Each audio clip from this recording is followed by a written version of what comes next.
Was younger, I made use of mass transit. The buggies? Buggies, yeah, whatever it took. Yeah. Um, uh, Twice in my career was invaluable. I mean, we couldn't have survived without it. When I was a young first-time supervisor living in South Bend, that has a very robust mass transit system. Um, my wife was at home with the two children. We had a very small salary working for the federal government, and I took the bus to work every day. And that left our very tiny Ford Fiesta for my wife to get around, take the kids to the Y and to the doctors and so on and so forth. It made all the difference in us as a young family. Um, Later on, I lived in Chesterton, and I took advantage of the South Shore, going to downtown every day. Again, that was invaluable. I was doing my graduate work at that time, and all my studying was done on that train. And that allowed me to get through my master's degree at IU Northwest, and not uh, detract from my time with my family. Again, it made all the difference. My wife is still commuting to downtown Chicago each day. It's a long commute, but it makes a lot of careers available to a lot of folks. Mhm. I'm a product of the Gary Public Transportation Corporation system, GPTC. Rode the bus growing up for school, for social activities, for dating, for you name it. It was the bus systems of Northwest Indiana that got me. Wasn't trolleys? Was trolleys. So it was the bus systems of Northwest Indiana that I appreciated and understood and was able to utilize as growing up. So that was my exposure to mass transit in Northwest Indiana. Well, I come from the New York City area and found myself taking the subway to school every day. I came in from Long Island, so I took a bus and then the subway up to the school I went to. I went to a private academy, and as Dan indicated, some things aren't possible if you're not able to avail yourself of public transportation. I was able to go to that school because there was a way for me to get there from a significant distance. And when I was a graduate student, I lived in Europe. And of course, everybody travels by train there. And so one gets very accustomed to doing that and finding good ways to use the time when you're on the train, reading the newspaper, studying for your graduate courses, whatever, it becomes very, very important. It's not, if you have a good public transit system, a good commuter rail, for example, it does compete with the convenience of an individual automobile because while you can listen to things in a car, there's not a lot else you can do. One should not be reading, behind the wheel of the car, and so it's a much more efficient day and can be very comfortable as a way to continue the work. It's a very good way to use your time. The quality of the mass transit is very important. Having used mass transit in Europe myself, there it's considered the first choice, and it is extremely efficient, and it's also quite comfortable. In the United States, we have antiquated mass transit systems. They tend to be uncomfortable, and they tend to be viewed as a second-class Right. form of transportation. So we do have, I think, misconceptions about what the potential is of mass transit as being a primary choice for families, for individuals. Yeah, but the funding of the RDA to the South Shore for the upgrades of the double-decker car several years ago really has paid off in terms of dividends for the ridership of the South Shore. I argue that to this point, we're not missing out on much, but we're about to hit the wall. Okay. And I would explain it this way. Because there's such a huge tax differential between Illinois and Northwest Indiana, over the last 10 years, we've seen a tremendous flood of people relocating in Indiana. But that's because of the tax advantage. Okay, now, two phenomena related to that. Should we count forever on Illinois being as stupid as they are about the way they tax? I don't think so. I would think that they would have to come to their senses at some point, in which case that spigot would cut off. But all you have to do is go to South County now and seeing the gridlock that we have on roads. And you see the price we're paying. Now, we also should not count on that gridlock being forever tolerable to people.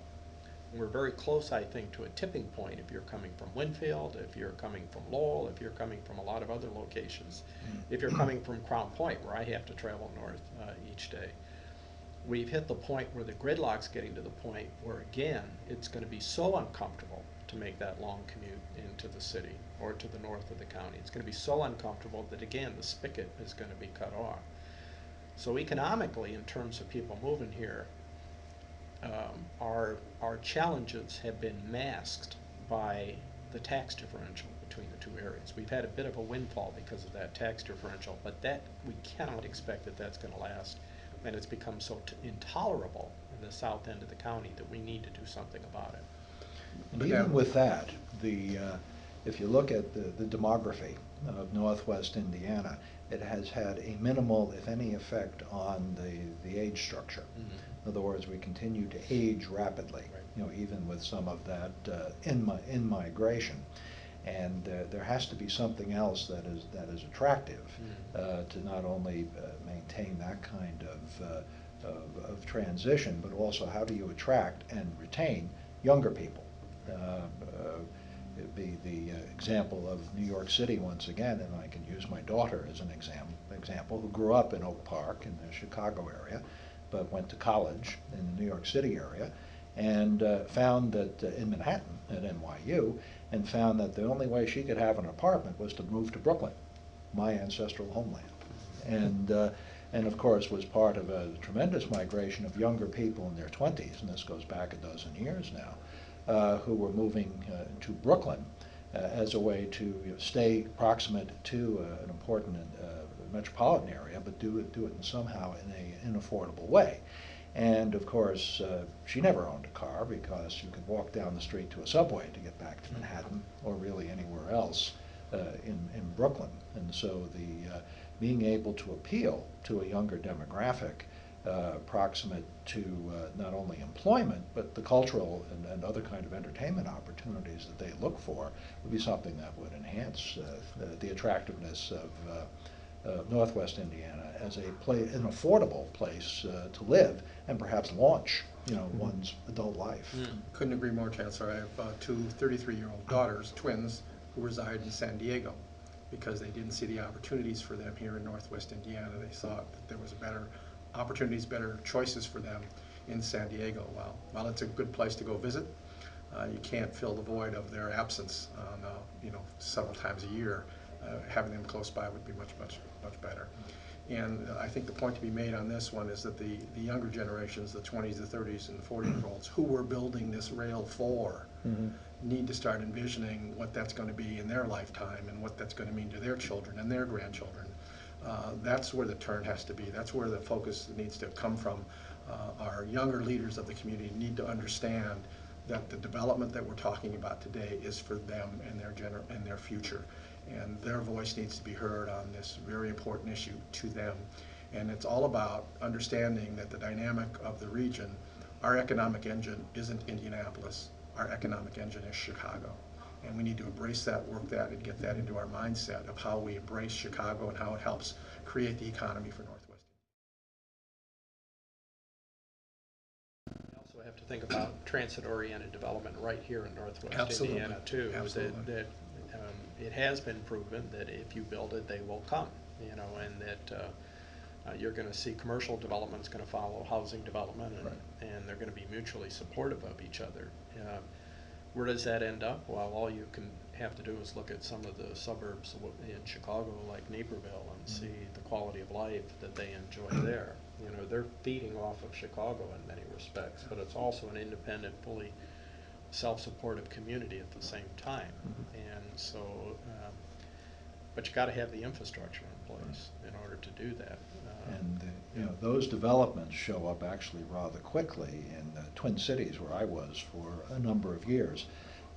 Commuter rail just opened, within the last 5 and 6 years.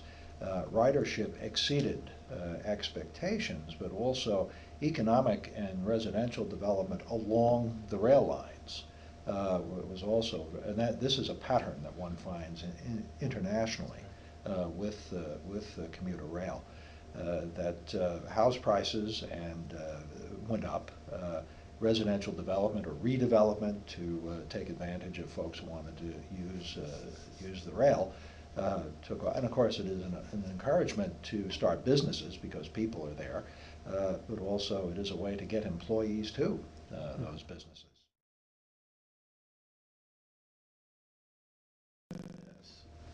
The window's going to close here.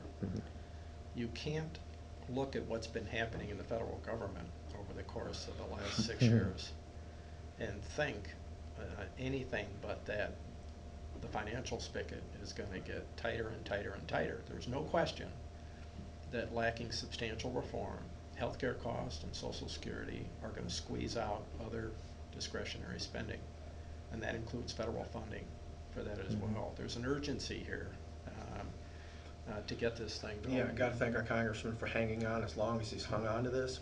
The RDA's had this requirement since 2005 when it was first brought to being. It says rail expansion is the issue. The congressman put $500 million on the table right then and there. And it's now taking us to this point in time to really react and act to so that we can secure those dollars and build the rail track, have the rail build out.